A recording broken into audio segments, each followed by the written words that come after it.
Okay guys, I just wanted to make a YouTube video here. I bought a Tempest on Facebook Marketplace, and when I bought it, the guy told me that the trackball, which is right here, wasn't spinning correctly. So I bought it anyways, knowing that I could probably figure it out.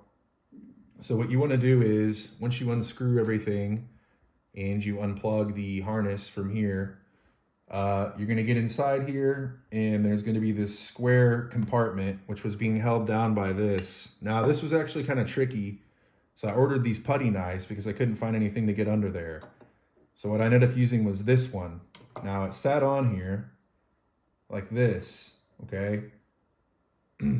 But it was flipped down. You can see where it was glued. So they love to put a bunch of glue under here.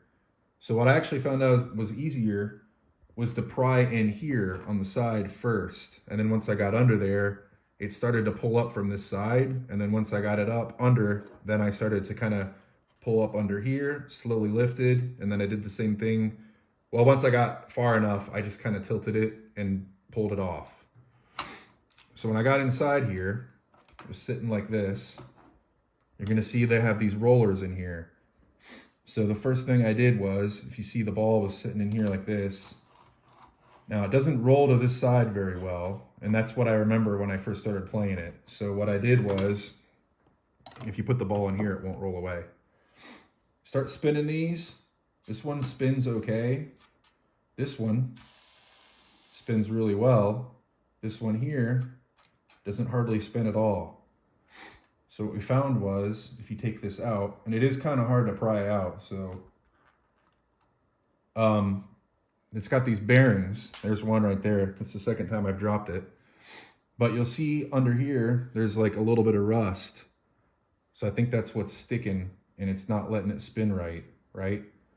So we don't want to get any oil on here because that's touching the ball. So what we're going to do is, we got this 3-in-1 multi-purpose oil, and we're going to put it on a Q-tip, and we're going to try to lube that part up right there so that this spins a little bit better. And this is supposed to penetrate rust as well. So let's see what we can do. Actually, now that I got this part off, I can start to lube that bearing up there, where the bearing was at least. And then we'll find it later. All right, here we go. So just put a little bit on there. That might be a little bit, but it absorbed into there and it kind of spread out, so that's good. And then we're just gonna kind of wipe some of that on there.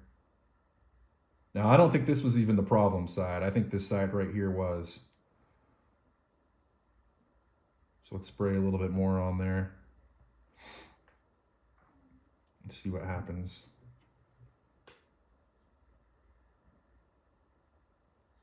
And these parts are really small. I got really big hands, so you got to be kind of delicate with it. I'm just going to put some on there. Just kind of spinning around.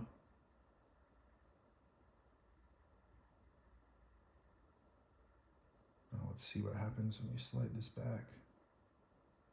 It's still catching a little bit. So I think there could be some rust kind of in there. But let's put a little bit more on. I'm just going to put it directly on here this time.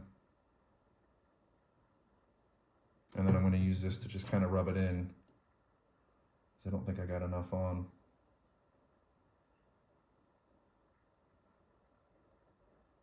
And I bet if I let that sit on there for a while, that rust will start to disappear. It kind of already looks like it is. So I'm kind of like pushing at it, and I can kind of see the rust kind of coming off. I'll slide it back and forth. It's still catching a little bit. Let's put some over here.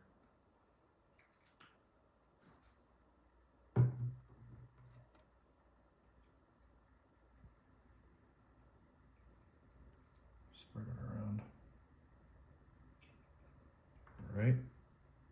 Let's put it in there and see how it spins now. So I believe the gear part goes into the, it's like a sensor down there. We're gonna have to find that little piece, but. Oh, here it is. Got it. So it doesn't look like there's any rust on the inside.